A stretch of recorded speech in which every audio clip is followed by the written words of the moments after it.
Well, rest in peace to everybody's OKC and 5 pick, including mine, because, my God, the Indiana Pacers are just fucking awesome. They're just awesome. We now have a series. I honestly still thought after game 2, I thought, it probably, maybe it was conveyed in my tone in the last video, but I still thought if I was an OKC fan, I felt good going into these 2 games, but it's weird because I have always been high on this Pacers team. I was very in tune to the fact that in the 2025 calendar year, they were one of the best teams in the league, but yet somehow I just keep underestimating them, or maybe I'm just not giving their achievements enough credit. Also, you have to, account for the fact that if you win 68 games, you're just going to get respect. I hope when Pacer fans see a 60-win team in the Tyrese Halliburton era where they win like 68 games or whatever, and they get talked about as being the stone cold favorites, I hope you can understand then why everybody would still pick your team, the hypothetical 68-win Pacer team, and give them all the respect in the world, if they went up against a team that had, less than 60 wins. But regardless, incredible defensive performance by the Pacers. I really liked their defense on Shea. They were really good at... A lot of people were complaining that the Pacers were sending unnecessary doubles. I like that the Pacers tried something different because SGA was just getting whatever he wanted in the first 2 games. Even though Nembhard and Nesmith were, trying their damnedest, they were still just giving him whatever he wanted. And I like that they played his spin move to the middle. I like the late help that they would give. They kind of, would send last-minute doubles. Every time Shai Gilgeous-Alexander had Nembhard on the block, there was times where Toppin would come over late into the shot clock. There were times where Siakam would come over and help him muddy things up. And we just got to start right there with their defense. It was really good. In that fourth quarter, I thought Miles Turner was special down the stretch.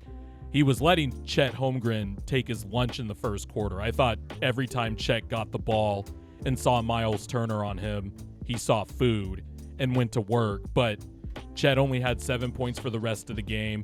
And Chet always has these possessions, and there's been a few of them in the playoffs. But Chet has these games, or these possessions, where he tries to do a little too much.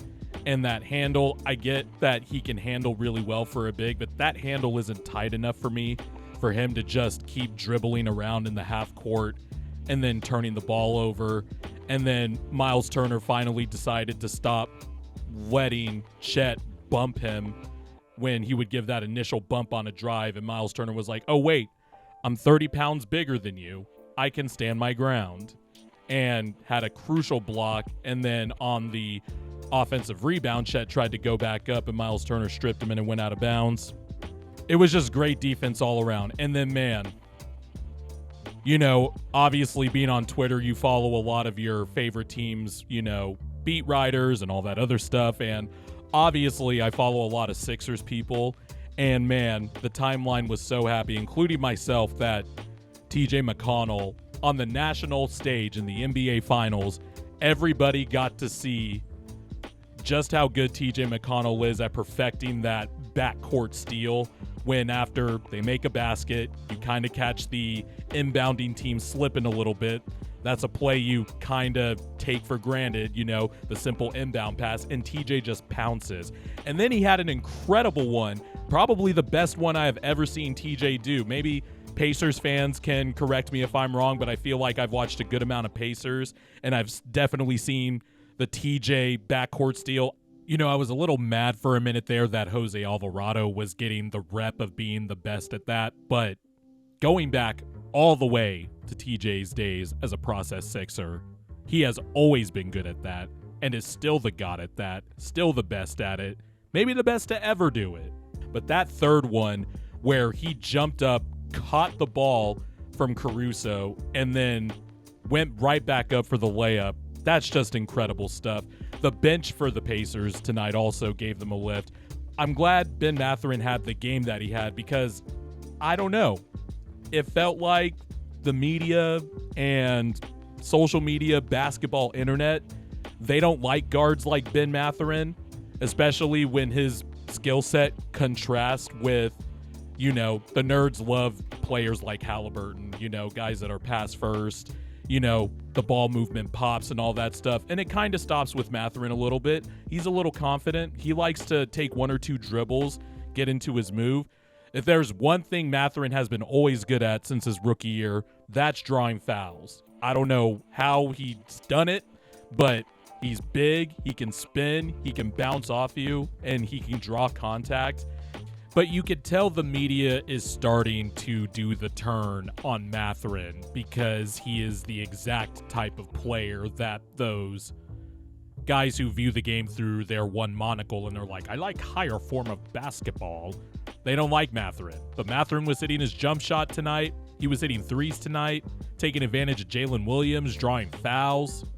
All credit to the Pacers defense, all credit to their bench players, and credit to Tyrese Halliburton. I really liked what the Pacers did in this one. To my eye, it seemed like they just ran a lot more pick and rolls, high pick and rolls with Miles Turner, and Turner would either pop or Tyrese Halliburton, where they would set the screen. Tyrese Halliburton would get a little bit more to the wings and hit Turner with that pocket pass for a few mid-range jumpers in the fourth quarter, one that he missed, one that he made, and then he made a three at the top of the key in the first half. And Turner did not have the best game offensively, but I thought getting Tyrese Halliburton in more pick and rolls helped him get going, helped him get into his three more. They also would take Shea's man and set screens, and Tyrese Halliburton got a little bit of wiggle room there to get his floater off.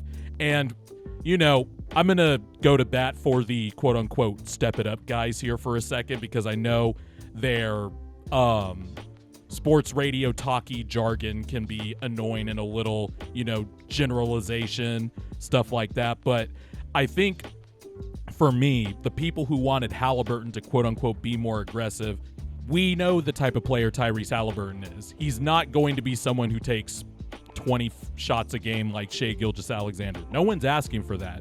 We're just asking to not have stretches where you're just completely invisible and we don't even know that you're there. And it's clear that you have great shooting touch. And, this is a stat that Kevin O'Connor would, cite all the time, but Tyrese Halliburton shooting 50% in the mid-range. Obviously, he has a floater game. And if you just take advantage of those certain possessions where you have that shot, it just opens everything up. And I like that the Pacers just had him hold on to the ball a little bit more. Still had 4 turnovers, but it was just pick and roll, pick and roll. I also like that they focused early on in the game, getting Siakam involved whenever Cason Wallace was on him. But this is just going to be all Indiana. Obviously, it should be all Indiana analysis mostly for me. I was just amazed that they came back in this game and turned it around in the fourth quarter after really finishing quarters are so crucial. It's really crazy. That's kind of like something that's always forgotten about in analysis. And it's like an in the game moment thing, right? You're not talking about that leading up to the game, but end of quarters are just so important. And I thought when Jalen Williams got those back-to-back baskets, that one, I think it was a drive, and then that step back three, you could kind of just tell he was going to make that one just based on how the flow of the game was going. It felt like it was going in, but the Thunder went up 5 to win that quarter after the Pacers were leading by 4 at halftime, and you're thinking, okay, they took out Shea a minute early in the third quarter. You're going to get him in for some rest. And you took Shea out with a minute to go in the third quarter, hoping to get him some extra rest. And then he comes back in kind of immediately in the 9-minute mark in the fourth quarter. And you're thinking, okay, if OKC gets a few stops here or gets a few turnovers here and expand that lead, then they could create some separation. But it just felt like in that fourth quarter,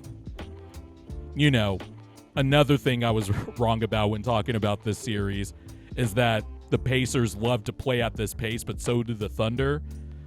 The Pacers' conditioning is just so underrated because they're doing it on both ends of the floor and they're playing super fast. Whenever they get a stop, they're out and running. Their conditioning is just so good, and I felt like the Thunder got worn down a little bit. Now, obviously, things can change. The Thunder can come into game 4, not let the bench, of the Pacers have as big of a game as they had. But I just like that the Pacers adjusted their defense a little bit. They also were just pestering the Thunder up and down the court all game. Ben Shepherd, not Ben Mathurin, picking up Shea full court. Neesmith picking up, J-Dub full court. Nembhard picking up Shea full court. By the way, Jalen Williams was pretty bad offensively in that first half. He really turned it around in the second half, but I've been wondering, has he been dealing with like a wrist thing? I remember something about him dealing with a wrist thing to his shooting hand because, in some of the practice interviews and stuff like that in between games, you see like a little wrap on his wrist. And a lot of games in these playoffs, the bad shooting games he has, he's like missing badly. He missed on a few of those leaning mid-rangers that he likes to take in that first half. Back rim, there was one that was short. It just really felt like Jalen Williams took a bit to get going, and so did Shea. And you just have to credit the Pacers defense. SGA and Jalen Williams both had 5 turnovers tonight. The Thunder had 17 turnovers as a team, and they don't turn the ball over. They turn the ball over less than the Pacers do, based on the regular season, But they are still one of the low turnover teams in the NBA. The Pacers forced 10 turnovers between the Thunder's 2 best perimeter players, their best shot creator and their secondary creator. 10 of 22 from 3, but Chet Holmgren went 0 for 6 from 3. They were fine giving him those shots, except for the 1-3 where Chet could have cut it to, I believe, 3, but Miles Turner blocked him. Miles Turner was just really spectacular the last 3 minutes defensively in that game, the last 4 minutes. And that really saved him from getting a lot of shit because he really did not have a good game. But still, leading shot blocker in the playoffs. Obi Toppin also played well. I like the lineups that they do with Toppin at the 4, just giving him some athleticism. Toppin is getting rebounds. He had that one putback. We have a series, fellas. And you know what? I'm done, adjusting my prediction because my prediction was wrong. And now at this point, I'm just hoping for a long series because Game 1 and Game 3 have been basketball crack. And if you like defense, Game 2 was basketball crack. And now this is where we get to see what teams are really made of. Is Oklahoma City really going to tie this series? That's a legit question. I thought the Pacers did some things offensively that kind of negated the Thunder's ability to force turnovers. I also thought, I'm not going to, put too much on officiating because I didn't think one team was affected by it one way or another, but I did hate how this game was called. They really didn't let defenders get away with that first bump when, the driver is coming at them and they're sliding their feet and there's inevitably going to be a collision. They called a lot of that tonight. And of course, it's a ref crew led by Tony Brothers. Tyler Ford is terrible. James Capers is all right. But immediately in the first minute of the game, 2 quick fouls on the Thunder. It was like, oh, here comes James Capers and Tony Brothers making everyone know that they are here tonight. This is the finals, baby. It's time for them to show you that they are here. But regardless, great game by Indiana. The Thunder got to play better offensively, getting one shot the last 6 minutes of the game, one made basket, and I did not like the offensive process of that. It was too much letting SGA get denied and Jalen Williams handling the ball in the fourth quarter too. Also, by the way, first time in this series, I'm pretty sure, correct me if I'm wrong, I felt like I've watched these games multiple times. Maybe I've missed it. This was the first time, I think, that the Oklahoma City double big lineup with Chet Holmgren and Isaiah Hartenstein played against the Pacer front court of Miles Turner and Pascal Siakam, which before this series started, I did not think that was ever going to happen for it to be Game 3, and that's the first time that front court is on the same court as the Pacers front court. But again, I'm just going to go back to what I said after game 1. I just don't like that a 68-win team immediately changed who they are. Not who they are, but made the first move without a game being played. They kind of blinked a little bit, in my opinion. Maybe that's some human element shit I really can't quantify, but I just doesn't sit right with me that a 68-win team changed who they are. Now the Pacers are just playing with a ton of confidence. I think this is still going to be a long series. This was a great basketball game. The Pacers dug deep and found some really good defensive plays from Miles Turner. Aaron Nesmith got a block on Jalen Williams to end the game too. Benedict Mathurin was awesome. Pacers are fucking sick, bro.